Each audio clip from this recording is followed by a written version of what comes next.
Cricket ലോകം ആകാംക്ഷയോടെ കാത്തിരുന്ന ഇന്ത്യ പാകിസ്ഥാൻ T20 ലോകകപ്പ് മത്സരം കൊളംബോയിൽ നടക്കും. 15-ാം തീയതി തന്നെ കൊളംബോയിൽ വെച്ച് ഇന്ത്യ പാകിസ്ഥാൻ മത്സരം നടക്കും.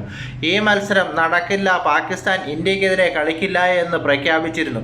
എന്നാൽ ICC ഇതിനെതിരെ കർശന നടപടി എടുക്കുമെന്നായപ്പോൾ പാകിസ്ഥാൻ പിന്മാറി. പാകിസ്ഥാൻ ICCക്ക് മുമ്പിൽ വെച്ച ഒരു ഡിമാൻഡുകളും ICC അംഗീകരിച്ചില്ല. ഇന്ത്യക്കെതിരെ പാകിസ്ഥാൻ കളിച്ചില്ല എങ്കിൽ പാകിസ്ഥാൻ പ്രീമിയർ ലീഗിലേക്ക് ഒരു കളിക്കാരനെയും ഫോറിൻ കളിക്കാരനും NOC കൊടുക്കില്ല എന്ന കടുത്ത നിലപാടിൽ ICC ഉറച്ചു നിന്നു. ഒടുവിൽ പാകിസ്ഥാന് വഴങ്ങേണ്ടി വന്നു ഇന്ത്യയുമായി കളിക്കാം എന്നതിന്. ഇന്ത്യയിൽ കളിക്കാനാകില്ലെന്ന് പറഞ്ഞ് പിന്മാറിയ ബംഗ്ലാദേശിനെതിരെ ICC ഒരു നടപടിയും സ്വീകരിച്ചില്ല.